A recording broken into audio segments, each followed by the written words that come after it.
دوسرے دن میری بہن والد صاحب کے پاس رہی۔ میں اور میری والدہ کام ڈھونڈنے نکلے۔ ہمیں کام تو نہ ملا، مگر واپسی پر ایک ہوٹل کے قریب کچرا دان سے شاپر بیگ میں کھانا مل گیا۔ گھر آ کر میں، میری ماں اور میری بہن بسم اللہ پڑھ کر کھانا شروع کر دیا اور اللہ کا شکر ادا کیا۔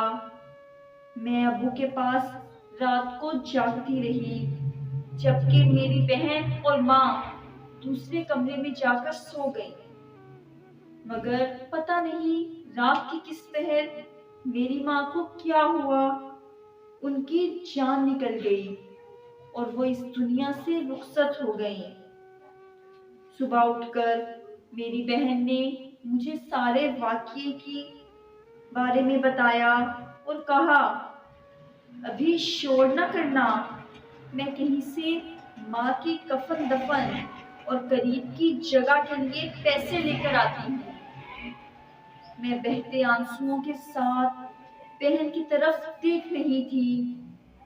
میری بہن نے مجھے سینے سے لگایا اور کہا کہ اگر مجھے 2 دن بھی لگ جائیں تو 2 دن بھی انتظار کرنا، کسی کو ماں کا نہ بتانا، والد صاحب کو بھی نہیں۔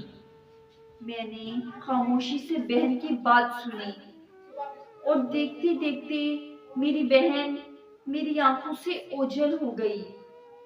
میں نے اپنے سگے باپ سے بھی ماں کی موت کی بات چھپائی۔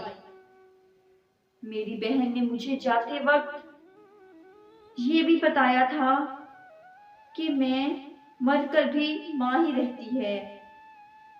ماں کی لاش سے ڈرنا نہیں، بلکہ یہی سمجھنا کہ ماں زندہ ہے، دوسرے کمرے میں موجود ہے، جیسے ہی آواز ہوگی آ جائیں گی۔ یہی سمجھتے ہوئے چپ چاپ باپ کے پاس بیٹھی رہی۔ میں نے کسی بھی طرح سے والد صاحب کو ماں کے مرنے کا معلوم نہ ہونے دیا۔ شام تک میری ماں کی لاش تعفن زدہ ہونے لگی، مگر میری بہن نہ آئی۔ صبح فجر کی اذان ہو رہی تھی۔ میرے والد صاحب گہری نیند سو رہے تھے۔ جب میری بہن آئی اور مجھے سینے سے لگا لیا، میں سسک اٹھی۔ نماز کے بعد ہم دونوں بہنوں نے والد صاحب کو بتایا۔ وہ مرد تھے۔ انہوں نے ہم سے کفن دفن کے پیسوں کا پوچھا تو میری بہن نے بتایا کہ 30,000 روپے ہیں میرے پاس۔ میری بہن کو میرے والد صاحب نے امام مسجد کے گھر بھیجا۔ امام مسجد اور ان کی بیوی جب ہمارے گھر پہنچے تو میری ماں کی لاش سے اٹھنے والے تعفن سے ان کو اکائیاں آنے لگی۔ خیر، امام صاحب نے جنازہ پڑھانے کی حامی بھری، قبر کی جگہ لے کر دی اور امام صاحب کی بیوی نے میری بہن کے ساتھ جا کر کفن خریدا۔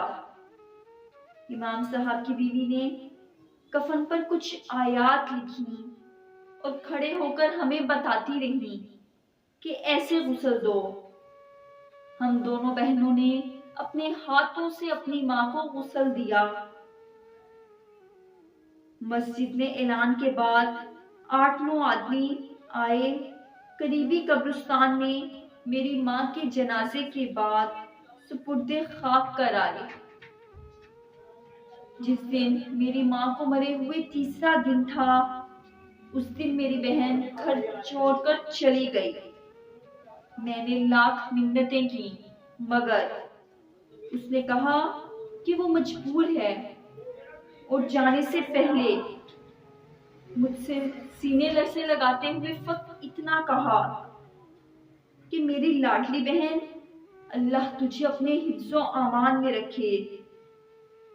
اگر والد صاحب کا انتقال ہو جائے تو والد صاحب کا کفن کمانے کے لیے درندوں کی اس دنیا میں نہ نکلنا، بلکہ ہو سکے تو گھسیٹ کر کسی چوراہے پر لاش رکھ دینا، کوئی خدا ترس نہ دے گا۔